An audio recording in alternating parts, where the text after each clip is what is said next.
നമസ്കാരം. ശരിയായ നിക്ഷേപങ്ങളിലൂടെ retirement fund maximise ചെയ്യുന്നത് എങ്ങനെയെന്ന് ഇന്ന് നമുക്ക് കാണാം. ഞാൻ നിങ്ങളുടെ പ്രിയപ്പെട്ട worry free retirement consultant Jayashree Govindan. ഇന്നത്തെ എപ്പിസോഡിൽ നമ്മൾ പരിശോധിക്കാൻ പോകുന്നത് ശരിയായ നിക്ഷേപങ്ങളിലൂടെ എങ്ങനെയാണ് നമ്മുടെ റിട്ടയർമെന്റ് ഫണ്ട് നമുക്ക് കൂടുതലാക്കാൻ സാധിക്കുക എന്നുള്ളതാണ്.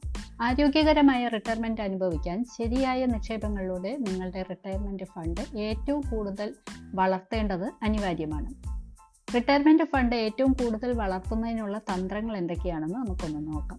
ഏർലി സ്റ്റാർട്ട്, അതായത് നിങ്ങൾ എത്രയും പെട്ടെന്ന് സമ്പാദ്യം തുടങ്ങുന്നോ അത്രയും കൂടുതൽ പണം നിങ്ങൾക്ക് സമ്പാദിക്കാൻ സാധിക്കും. പലരും റിട്ടയർമെന്റിനെ കുറിച്ച് ചിന്തിക്കുമ്പോൾ ചെയ്യുന്ന ഒരു തെറ്റ് എന്ന് പറയുന്നത് റിട്ടയർമെന്റ് ആകാറാവുമ്പോൾ അതിനുള്ള സമ്പാദ്യം തുടങ്ങുക എന്നുള്ളതാണ്. അത് ഏറ്റവും മണ്ടത്തരമാണ് നിങ്ങൾ ചെയ്യുന്നത്. കാരണം എത്രയും നേരത്തെ, അതായത് നമ്മൾ ഒരു 20, 25 ചിലപ്പോൾ 30 വയസ്സിൽ ജോലി കയറുന്ന ആളാണെങ്കിൽ അന്ന് മുതൽ നിങ്ങൾ സമ്പാദിക്കാൻ തുടങ്ങും. എന്നാലാണ് നിങ്ങളുടെ റിട്ടയർമെൻറ്റിന് ആവശ്യമുള്ള തുക നിങ്ങൾക്ക് സംഭരിക്കാൻ സാധിക്കുകയുള്ളൂ. അപ്പോൾ നിങ്ങൾ എത്രയും പെട്ടെന്ന് സമ്പാദ്യം തുടങ്ങുക അത്രയും കൂടുതൽ പണം നിങ്ങൾക്ക് വളർത്തിയെടുക്കാൻ സാധിക്കും.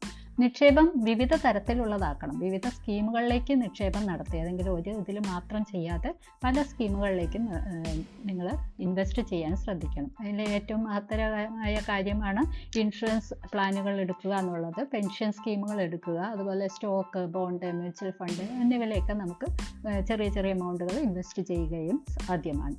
റിട്ടയർമെൻറ്റ് അക്കൗണ്ടുകൾ പ്രയോജനപ്പെടുത്തണം. Public provident fund, NPS, EPF അതുപോലെയുള്ള റിട്ടയർമെൻറ്റ് അക്കൗണ്ടുകളുടെ ഫലപ്രാപ്തി നമുക്ക് ഉപയോഗിക്കാവുന്നതുമാണ്. നമ്മൾ ജോലി ചെയ്യുന്ന സ്ഥാപനത്തിൽ ഒരു പക്ഷേ EPF ഒക്കെ ഉണ്ടാകും.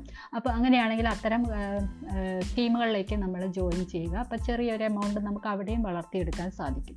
നിങ്ങളുടെ നിക്ഷേപ പോർട്ട്ഫോളിയോ നിത്യേന പരിശോധിക്കണം. അതിൽ എന്തൊക്കെ മാറ്റങ്ങൾ ഉണ്ടാക്കണം, ഇനി വരുന്ന നമ്മൾക്ക് ഉണ്ടാകാൻ പോകുന്ന മറ്റ് എമർജൻസി സിറ്റുവേഷൻസ് അല്ലെങ്കിൽ ഭാവിയിൽ വരാൻ പോകുന്ന എക്സ്പെൻസ്, ഇതെല്ലാം നമ്മൾ മനസ്സിലാക്കിക്കൊണ്ട് അതിനനുസൃതമായിട്ട് നമ്മളുടെ ഇൻവെസ്റ്റ്മെൻറ്റിനെ നമ്മൾ പുനഃസ്ഥാപിക്കേണ്ടത് ആവശ്യമാണ്.